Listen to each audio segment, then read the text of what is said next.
میرا شوہر دبئی میں رہتا ہے، پاکستان آتا ہے تو اپنی بھتیجیوں سے زنا کرتا ہے، طلاق لینا چاہتی ہوں، لے سکتی ہیں؟ بولو کر لیں۔ بہرحال بعض علماء دعا میں ہاتھ نہیں اٹھاتے، بغیر ہاتھ اٹھائے ہاتھ اٹھائیں تو جائز ہے، نہ اٹھائیں تو جائز ہے، کوئی مسئلہ نہیں ہے کہ اس میں آدمی لڑائی کرے اور سر پھٹافل کرے۔ اچھا، یہاں بھی جن کو آپ کہتے ہیں ہاتھ نہیں اٹھاتے، جب یہ جماعت کرتے ہیں وطروں کی، اس میں ہاتھ اٹھاتے ہیں؟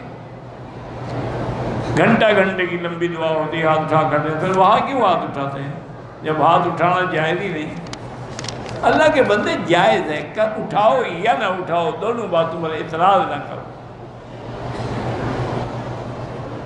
حالت حیض میں اگر عورت اپنے زیر ناف بال صاف کرے، کر سکتی۔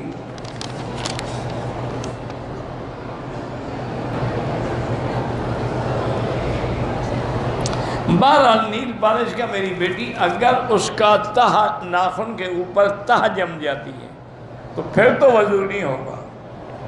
اگر وہ صرف رنگ لگتا ہے جیسے مہندی کا رنگ لگتا ہے تو پھر وضو ہو سکتا ہے۔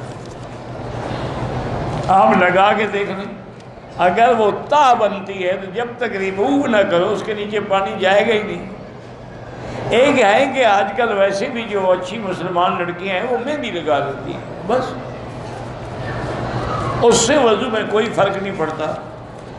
شاید اسی قسم کا کوئی نیل پالش نکل آیا ہو جو مہندی کے مقام کام کرتا ہو، اللہ عالم۔